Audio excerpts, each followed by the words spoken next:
move forward to our next segment, which is crossing the final frontier. And we have with us two very special dignitaries. We have, Miss Namita Jain and Mr. Satheesh Kumar. So I request you both to please step forward and take over the stage.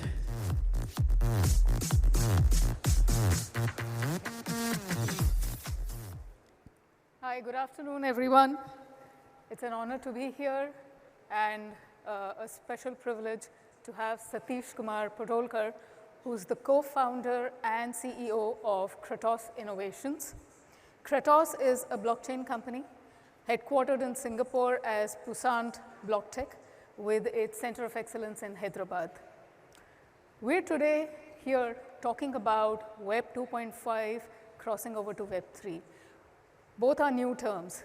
Just to give a little bit of context, Web 3, many of us have heard, but more of us have heard about cryptocurrencies, crypto trading platforms, exchanges, blockchain, and a whole host of those things.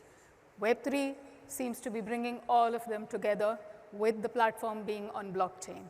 The use cases seem to be endless, and this conversation is going to be special because Kratos is innovating across the spectrum of what blockchain can offer, right?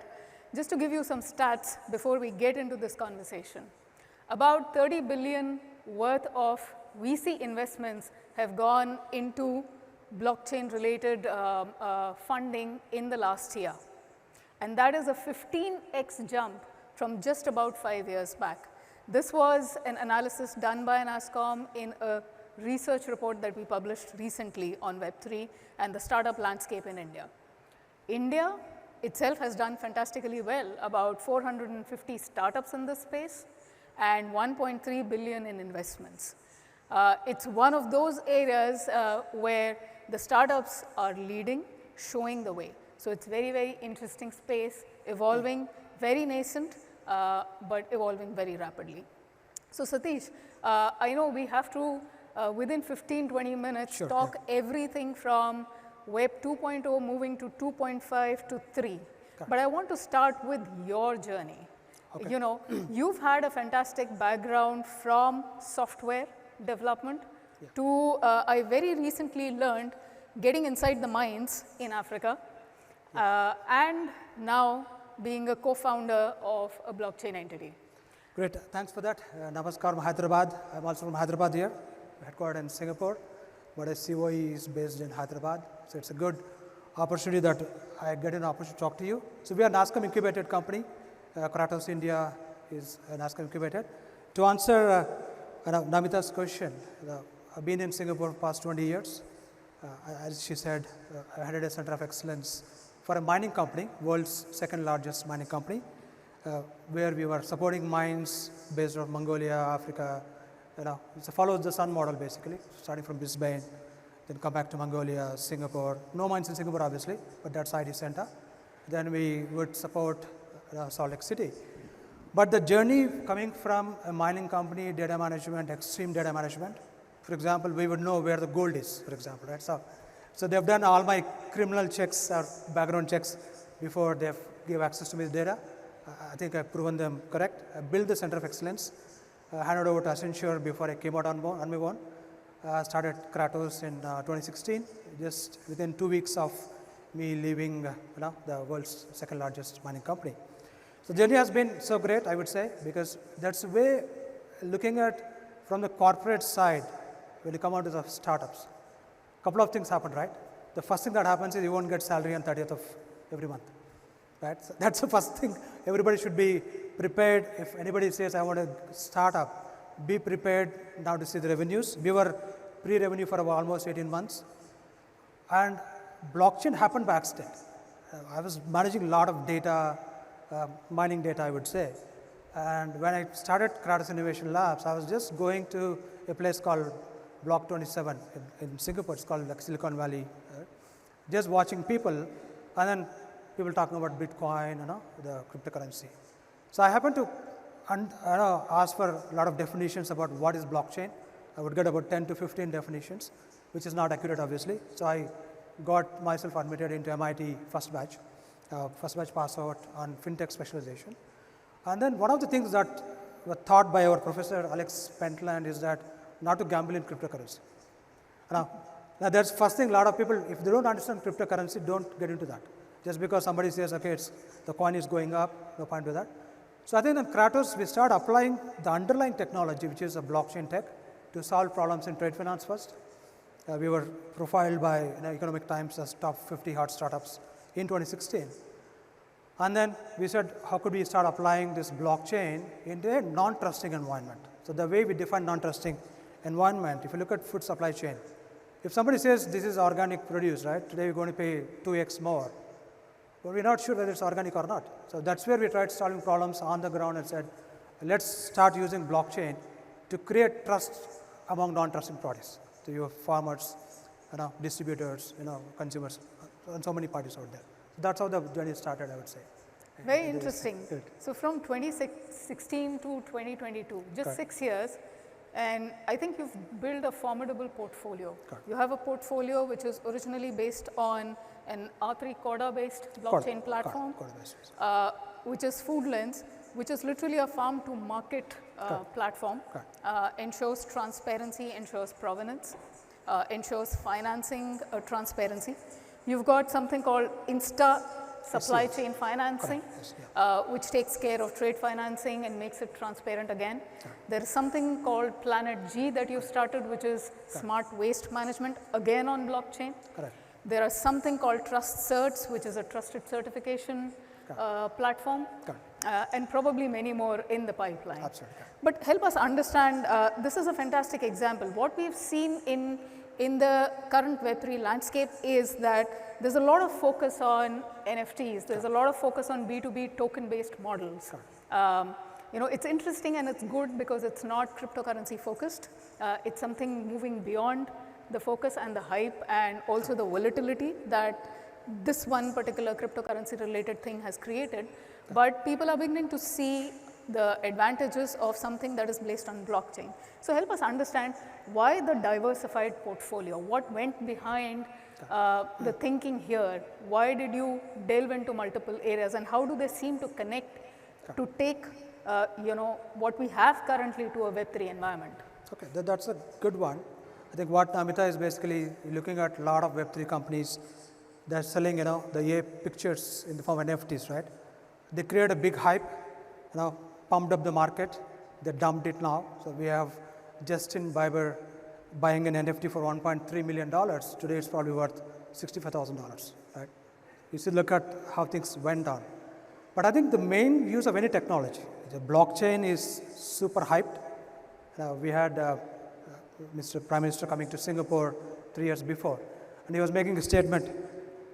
If you go out to go and talk to any VC and say, I'm running a blockchain company, you're going to raise, millions of dollars. And surprisingly, we didn't raise much money. We raised about $100,000 and we sustained the pandemic and here. But to answer your question, if you look at any part of the ecosystem, starting from trade finance or starting from the food supply chain, what we are trying to do, I think if you are able to create utility and the value for the technology, and we feel personally that that's the first way to go to use the technology. So I'll answer a couple of your platforms that you mentioned. Even before we started Foodlens, we were solving problems for the likes of Daimler. And then Microsoft Singapore sent us to Texas because they had to solve a big problem in the meat traceability. And the use case was there are a lot of parallel imports of meat coming into USA. The local ranches were suffering, which are family owned. So they sent us, we created a RFID solution and then said, this is the right way of using blockchain, where we create a utility. I now can tell that, okay, this particular meat that you're going to consume has come from this particular ranch and it has not been given any antibiotics and it's been fed, grass-fed, so it's going to be, organic meat. So we have to tell the story, but now when you look at a spectrum in food supply chain, we're talking from the ranch, which is the feeder or the producer, then you're going to have other supply chain, people like abattoirs. Then you're going to have actually like Walmarts of the world or, that are selling this meat. Today you go to any corner of meat, everybody says organic. We were able to prove that it's organic. And within a span of 8 to 10 weeks, we could do that. And then from there evolved Foodlands, where we said, see, we have to give back to society and say the farmers that are actually now feeding us should be now given a affordable technology. And we said, this is the right way to do, saying that if you can bring an affordable technology, spatial imagery, deep vision, integrated tech, and we don't confuse farmers today with blockchain and then gas fee and all this, right? It's totally abstracted. All the farmer today is using is a small mobile phone. They record some data, we put on a blockchain, of course, and then we show this data to our buyers. They buy it, we cut down the middleman. So 20% more for the farmers, about 10 to 12% less for the for the buyers as well. That's the first thing we did. Now coming back to Planet G, this was where it's live in Jamshedpur now, one of the Tata Jesco, wherein we said, this happened during pandemic, just before pandemic, and we said, can you reduce the time taken to scan data, reduce the productivity, we put all this data on blockchain. And of course, certificates was more towards too much of counterfeit certificates running around. I'm sure you can go to Amirpet and buy a good certificate here, and you're new to Hyderabad, but we call Amirpet as the second Silicon Valley of India, in India. So that's where we are trying to say that if you can stitch all the data and put on a blockchain, which could be trusted by non-trusting parties, and you create credibility in the whole ecosystem. So the diversified and not, we didn't really look at the hype from the NFT marketplace. We could have actually made a lot of money, but that was not the focus. We wanted to really focus, solve, for example, the problems that are faced by about 100 million farmers in India. Social good, we call it, tech for social good. That's where we were identified by NASSCOM, and we said, let's start bringing this technology. But underlying tech always been the blockchain, L1 protocols that we use. And because of our experience, what we have brought in, we have now started using L1 protocols also for Web3. So today, I'm sure a lot of people use Instagram here, posting pictures. But what they are not realizing is that they are showing a lot of data, which is now stored in some data centers outside of India. About 330 million users we have in Instagram today. And we make a lot of money in terms of advertisements to Instagram. But nothing is being shared with any of us in India. So we wanted to again create an L1 protocol where we want to keep all the data within India so that we could benefit from the data and also make sure that the consumers could also monetize the data. So that's been the journey in 6 years. I think solved a lot of problems in supply chain, trade finance, anything to do with traceability. So I hope that helps. That's very interesting because most of the solutions that we've seen kind of base themselves on some of the more popular global protocols like the Ethereum virtual machine and the Polygon scalability solution. And they are fantastic solutions. But there seems to be, from what you are saying, there seems to be a lot of merit in creating original L1 protocols, blockchains. Do you think this is scalable? When you look at the India context and the kind of problems we have that can be solved using blockchain, you solve for food, there could be something related to medical records, there could be something related to educational certifications. How do you see this scale? And do highlight the context that there's obviously going to be some level of regulatory challenge, but still aside of that, when a new founder thinks about setting up a Web3 company, how should they start thinking about it? What is the open opportunity for them? So I will try to answer from the data privacy angle, right? So today you go to Europe, they talk about GDPR. Singapore has PDPA. We have our own privacy data pulse coming up, still probably not in the, that. Now the point here, what I'm trying to make, or probably it's debatable, is that we are 1.4 billion people crossing, and we have got almost 800 to 900 million people that are getting onto the internet bandwagon very, very soon, or almost all there. And especially by the statistics, we have more internet users in rural areas. They've already surpassed urban users now with the likes of Jios and Airtels putting all the infrastructure coming in here. Now, why L1 protocol? Why we have been evangelizing for an L1 protocol is that, first of all, let's look at from a user's perspective. So I'm here in HICC. I should be in a position to say I would only open my location for the next 3 hours. Okay. Today it's not possible, right? Google gives you a timeline and says what you did in August, what you did in July, without respecting your privacy laws. I'm not saying it is wrong, All I'm saying is that from a blockchain perspective, are we in a position to say, I control my privacy. I only open up my location for 3 months on a blockchain platform. If you have some advertisers nearby, they can send me advertisements if I open up my privacy saying that I'm open to get some deals, for example. That way, what's going to happen here is that the data remains within India, point number one.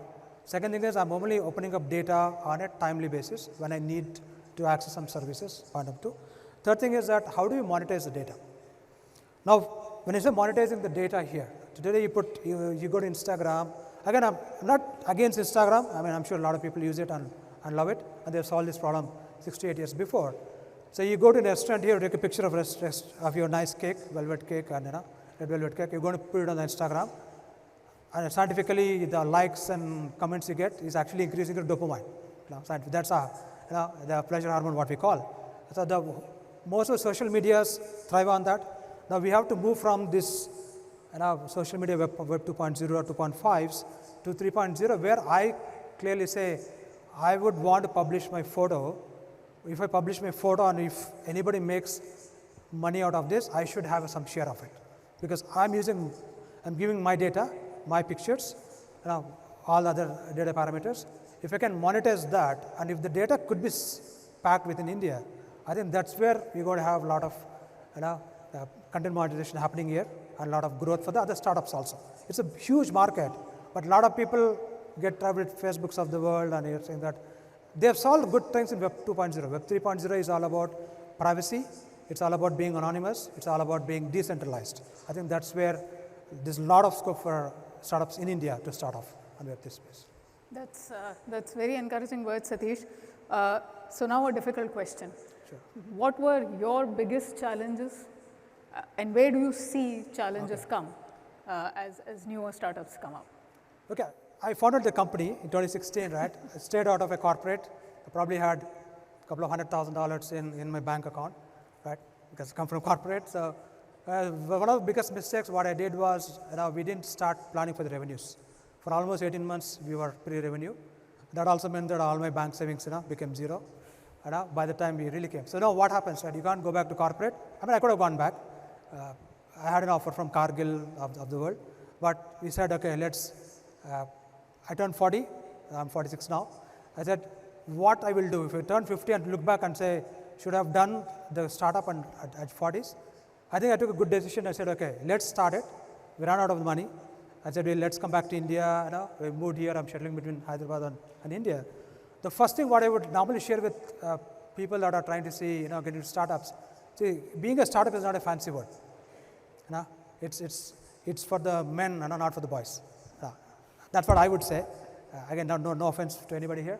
But the point is that if you don't plan your team structure, you don't plan your revenues from day one, you are going to fail. 95% of the startups fail. I think we're extremely, extreme hard work and perseverance that brought us to these 6 years, and plus we are still running. We have customers today that call us after 2 years and say, okay, Kratos, can we now solve this problem? I think that's a good karma we have built, and over the years solving good problems on the ground, especially for farmers and other people here. I think that's giving us a lot of way. And if you were to look at it, my key takeaways: have a good technology, good team, have revenues built out. Otherwise, you're going to really going to see the other side of the world, right? That's what happens. Very interesting. So now the last difficult question for Sure. you. All of that seems good, but what we've also noticed is almost 60% of the Web3 startups are actually also moving out of India while they have teams in India. Okay, that's interesting. How do you right? see this change, and where is the real focus, or where should be the real focus? Correct. You focused a lot on the L1. Correct. Is original blockchain solutions, the foundation, the real way for India to shine? Okay, I think that's a bit diplomatic answer I have to give, right? Because we have polygons also moving out of India. If somebody's from Polygon Absolutely. here. And that's a fantastic showcase for it. Yeah, because now look at Nishchal City from Bazirex. He's sitting in Dubai, right? Whatever happened around him, right? Not the correct time to talk, but if the regulatory is not clear on what they want to do, I'm sure more people will go away. Possible, right? So we ourselves are now Singapore headquartered, but then we build all the technology in India. Now we're propagating L1 protocol in India. That's the whole point. But so Satheesh, I'll ask you this. Yeah. If 1.3 billion of investment till date has to go to 5 billion in, let's say, the next 3 years or by 2025, what will it take? Okay, you mean where should that be invested? That's what you're saying? Or? Yeah. Okay. See, I think as long as you are able to invest, now, of course, I don't want to be biased because I have only blockchain because it doesn't need so much of investment, to be honest. We had now Bharat coming in from Skyroot today morning. A lot of respect for him for actually sending into the rockets into the deep side. Right? I think deep tech is a big thing that will need a lot of investments in India. Today, I think the reason why people move out or we have a brain drain happening is that we don't get access to the working capital or the capital at the right time for the Indian companies. Still, we see bias happening that if I'm a Singapore-based company, Dubai-based company, or California-based company, I would be able to raise more money. Whereas if you look at Indian context, we do have coming in. If you look at AgTech, we had Dehat raising some 60 million the other day. We have Indian jackets of the world doing that in the agri-tech. So I would say that most of the money should go to the deep tech, and blockchain could be one contributor that acts as the L1 protocol and make sure that the data is committed and the data is true to the extent. That's what it should be. Fantastic note to end this conversation on. Thank you again for being a great audience, and thank you, Satheesh, for sharing such great insights with us. Yeah, we are trying to save some time here, not with the so first coming in here. We thought we'll do on stage. I hope we saved some time for you. Right? Perfect. Yes. Thank you. Definitely. A round of applause for Satheesh, please.